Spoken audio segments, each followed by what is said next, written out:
Морфология – это наука, которая изучает части речи. Морфология – бұл сөз түркүмдөрүн окуп үйрөтүүчү илим. Части речи бывают самостоятельные, служебные и междометия. Сөз түркүмдөрү 3 түрдө болот: көз карандысыз, кызматчы жана жаандоочу. Эми ар бирине токтололу. Самостоятельные части речи – это те, которым можно задать вопрос и которые самостоятельно используются в речи. Көз карандысыз сөз түркүмдөр булар кандайдыр бир суроого жооп берет жана өз алдынча сүйлөө речинде колдонулат. К самостоятельным относятся именные части речи. Это имя существительное, имя прилагательное, имя числительное и местоимение.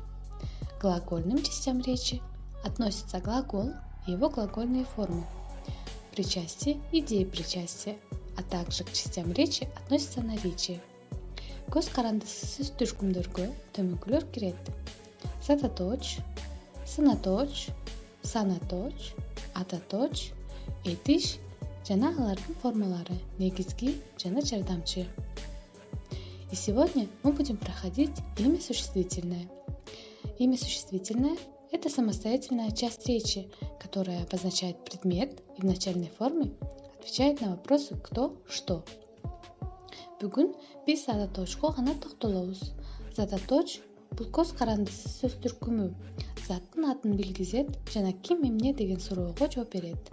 Напомню, что начальная форма – это именительный падеж единственного числа. Эскертүүгө нерсе зататочтун баштапкы формасы бул жеке түрдө жана аточ жөндөмөсүндө болот. Кто – человек, животное. Ким – адам.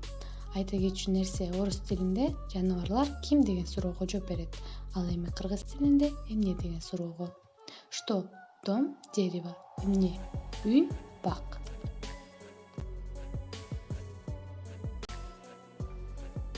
Категории существительных. Зататочтордун категориялары. Конкретные. Называют предметы и явления, имеют форму единственного и множественного числа. Например, платье, телефон, птица и так далее. Конкреттүү. Заттын атын атайт жана жеке жана көптүк формада болот. Мисалы, көйнөк, телефон, чымчык жана башка. Отвлеченные. Называют признаки, действия и состояния. Например, любовь, боль, бег, чувство. Абстрактуу. Заттын сын-сыпатын, кыймыл-аракетин, абалын аныктайт. Мисалы, сүйүү, оору, чуркоо, сезим. То есть это существительные, которые мы не можем увидеть или потрогать. Башкача айтканда, биз бул нерселерди көрө жана кармай албайбыз. Собирательные обозначают совокупность предметов или лиц как единое число. Например, молодежь, листва, табун, друзья. Жыйноочу бул кандайдыр бир заттардын жыйындысы. Мисалы, жаштар, жаныбарлар, достор. Вещественные обозначают вещество или однородную по составу массу. Они имеют форму либо только в единственном, либо только во множественном числе. Например, сливки, сахар, молоко, вода, опилки. Нерселик – бир тектүү нерселер. Булар же жеке түрдө, же көптүк түрдө болот. Мисалы, сүт, каймак, шекер, суу. Также существительные делятся на нарицательные и собственные, одушевленные и неодушевленные. Ошондой эле зататочтор ээлик жана жалпы жандуу жана жансыз болуп бөлүнөт. Нарицательные существительные – это обобщенные названия однородных предметов и явлений, названия животных, растений, веществ и вещей. Они могут отличаться друг от друга, но называться одним словом. Жалпы зататочтор – бул жалпы аталышка ээ болгон нерселердин баары кирет. Жаныбарлар, өсүмдүктөр жана башка нерселердин аталыштары. Алар бири-бири менен айырмаланышат, бирок бир гана ат менен аталышат. Например, Города имеют разные названия, находятся в разных странах, но называются одним словом город. Мисалы, шаарлардын ар кандай аттары бар, бирок бир жалпысынан аны шаар деп атайбыз. Имена собственные – это слова, называющие единичные предметы и пишутся они с большой буквы. Ээлик зататоочтор булар баш тамгадан жазылат жана өзүнө гана тиешелүү атка ээ болот. Например, собака Жучка. Собака – имя нарицательное, Жучка – имя собственное. Бул жакта собака жалпы аталыштагы зататоч, ал эми Жучка – ээлик зататоч. Именами собственными могут быть фамилия, имя, отчество, псевдонимы, прозвище. Ээлик зататочтор төмөнкүлөр болушу мүмкүн. Адамдын фамилиясы, аты жөнү, каймана аты. Например, Воронцов Дмитрий Сергеевич, Демьян Бедный, Ричард Львиное сердце. Экинчи. Название географических и астрономических объектов. Географиялык жана астрономиялык объекттердин аталыштары. Гора Эльбрус, река Волга, Солнце. Третье. Клички животных. Жаныбарлардын аттары. Мурка, Жучка. Четвертое. Название государств, городов, поселков и деревень.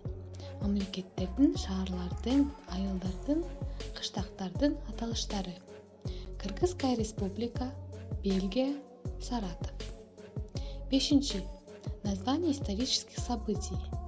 Тарыхый окуялардын аттары. Эпоха Возрождения, Древний Египет.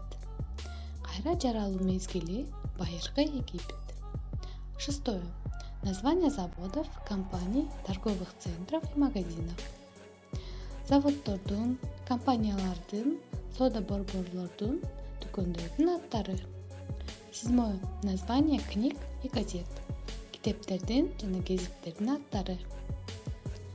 Любое слово нарицательное, использованное в качестве названия, становится именем собственным. Каалаган жалпы сөз ээлик мааниде колдонулса, ал ээлик зататоч болуп калат. Мисалы, Победа – имя нарицательное, Площадь Победы – имя собственное, так как это название площади. Жеңиш – бул жалпы ат. Жеңиш аянты – бул жакта жеңиш деген сөз ээлик зататоч, себеби бул нерсенин аты катары колдонулду. К одушевленным относятся названия живых существ – люди, животные, а также карточные и шахматные фигуры, литературные и мифические персонажи. Отвечает на вопрос «Кто?». Жандуу нерселерге төмөнкүлөр кирет: адамдар, жаныбарлар жана картанын, шахматтын фигуралары, литературалык жана мифтик каармандар жана башкалар. Булар ким деген суроого жооп берет. Мисалы: сестра, эже, цыпленок, жөжө, лошадь, ат, ладья, шахматтагы бир фигура, русалка, Кощей, жомоктогу каармандар. Также к одушевленным существительным относятся слова, которые называют умерших людей: утопленник, покойник, мертвец. Ошондой эле жандуу нерселерге өлгөн адамдар да кирет.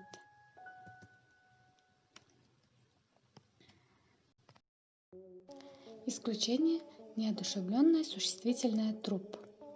Неодушевленными являются названия неживых предметов, растений, явлений, совокупность неживых существ. И отвечает на вопрос «что?». Жансыз нерселерге төмөнкүлөр кирет жана алар эмне деген суроого жооп берет.